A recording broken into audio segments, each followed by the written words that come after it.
People often ask me, why should we do this? We've got loads of other things to do. And I think there's two reasons. One is because higher student achievement is needed. Increasingly in the world today, we find that the demands of the world of work are increasing. So having some students not being successful at school was an option in the past because they could always find productive work. As increasingly jobs are either offshored or automated, what we're finding is the skill content of work is going up.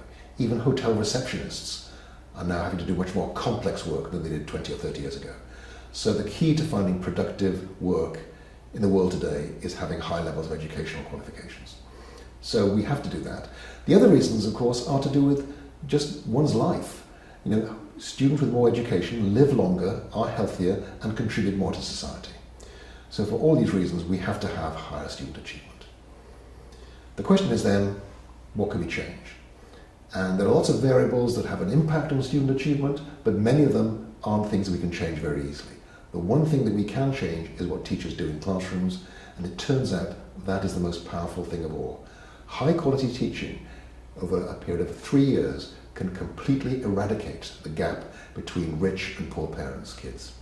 So one of the things we've learned over the last few years is that high quality teaching is the key to successful outcomes for young people.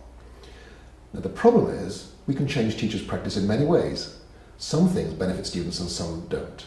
So one of the things that I've been arguing very vociferously with my colleagues is we have to focus on the things with the biggest payoff for our students.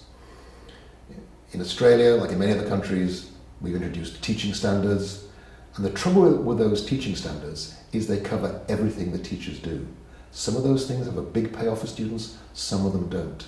If we get teachers better at all of the 8 SIL standards, we will actually waste an awful lot of time improving teachers in respect of things that don't help students. So we have to prioritize. We have to focus on the parts of the standards that have the biggest impact on student achievement, and the research that we have available right now suggests it's classroom formative assessment. Right now, we know of nothing else that teachers could change about their teaching that's going to have a bigger impact on student achievement than classroom formative assessment. That's why it should be a priority for every school and every college.